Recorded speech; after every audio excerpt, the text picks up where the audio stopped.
we're following an issue that is being closely tracked here in Washington, what is being labeled the worst case scenario of famine unfolding in Gaza. That's the dire warning that we are getting from a food security agency that is backed by the United Nations.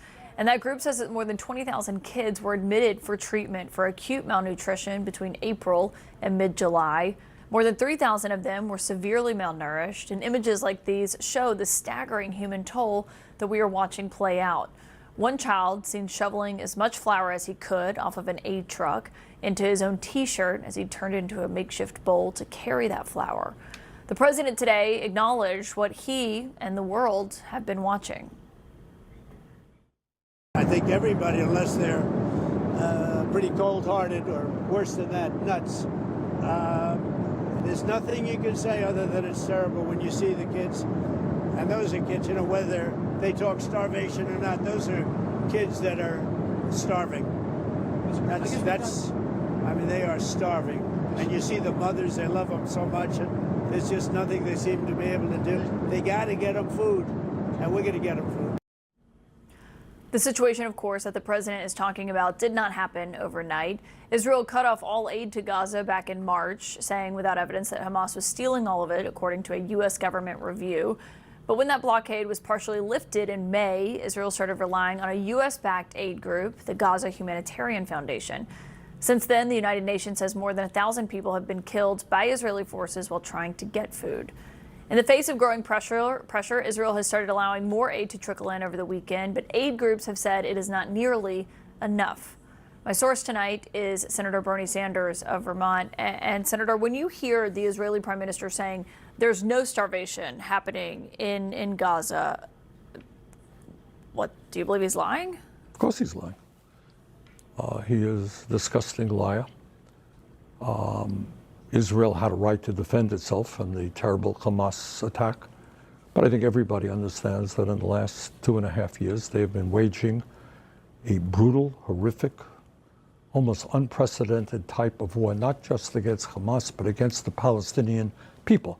So you got an area, territory there of 2.2 million people.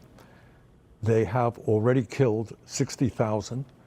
They have injured 140,000. Most of whom are women, children, and the elderly.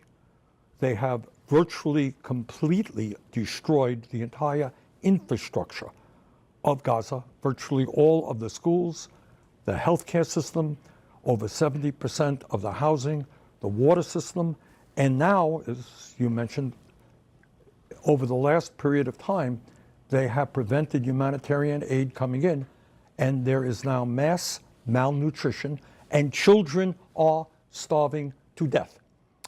And tomorrow, I will be offering a joint resolution of disapproval to basically say, we cannot continue to provide military aid to the extremist, racist Netanyahu government that is starving the children of Gaza. And when you try to force the Senate you're trying to force them to block the sale of weapons to Israel. Yes. As a result of what you're seeing play out. Do you expect to get more support from Democrats? I don't know. We will see. I think there is... Because of the images we're seeing? Look, there are a lot of dynamics. And by the way, that takes us to another crisis that goes beyond Gaza, and that is a corrupt campaign finance system. So you have a super PAC called AIPAC that spends hundreds of millions of dollars trying to defend the Netanyahu government. And if you vote for a Sanders resolution or you stand up in other ways in opposition to Netanyahu, they're prepared to fund a whole lot of money against you.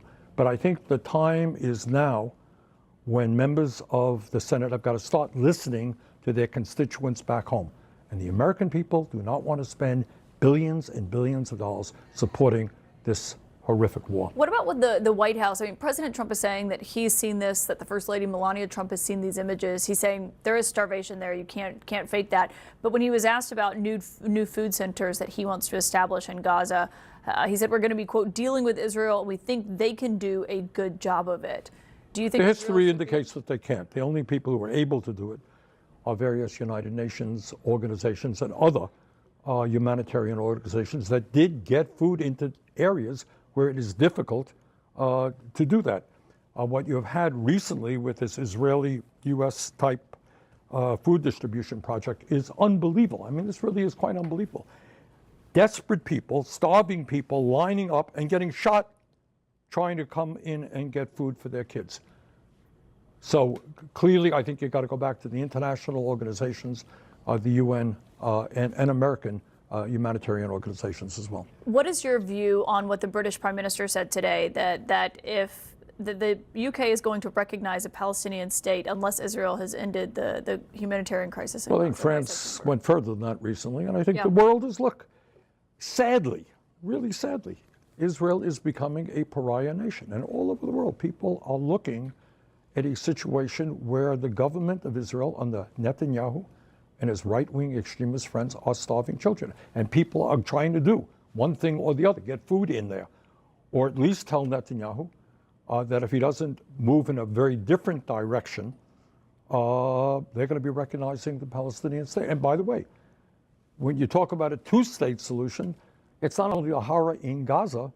Israeli settlers are shooting Palestinians on the West Bank, destroying their property, and you have vigilantism on the West Bank as well. Are you at the point yet where you would call what's happening in Gaza a genocide? You can use whatever word you want. But Marjorie Taylor Greene is saying that she's the first Republican to go there. I'm sorry. Yeah. Look, genocide is a legal term. What is going on now clearly is absolutely horrific. 60,000 people dead and 140,000 who have been wounded. But the important point is not what you call it. It is horror. And I think the whole world knows that. The answer is, what the hell do we do about it? Should the United States taxpayer, should your taxpayer dollars go to support a government that is doing it? That is the most important issue.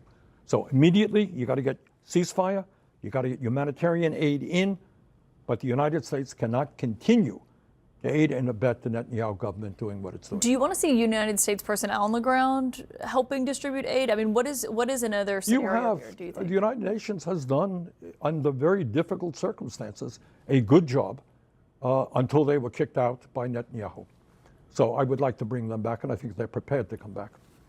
Can I also ask you about the Epstein news today? It reminded me of a video that you put out last week that we talked about at the top of the hour, Ghislaine Maxwell's demands coming out.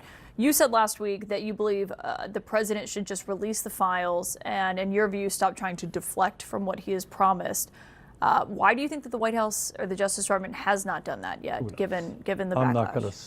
I'm not going to speculate. This is not my kind of area of expertise. All I know is that Donald Trump ran his campaign saying, roughly, if I am elected president, we're going to release the whole file, right? That's what he said.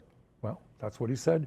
Do it. Now, why are they not coming clean? Well, everybody in the world has their guesses, and Trump is busy saying, well, I'm not involved, et cetera, et cetera. What's yours? I'm not going to guess. I'm not going to speculate. All I know is he promised the American people he would release the files.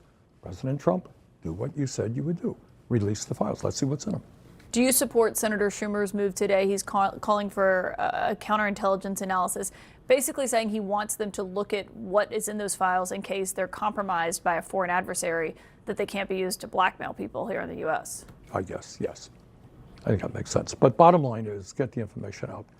And it's Trump's supporters who are most avid about this issue. He made them a promise they should keep it. Would you be okay with Congress giving her immunity to testify? That's what she wants. I haven't thought about it. I don't know the answer to that. No position. You're the first person who has asked me about it. Okay. Well, when you have a position, will you let us know? You'll be the first. Senator Bernie Sanders, we always appreciate your time. Thank you so much. Thank you.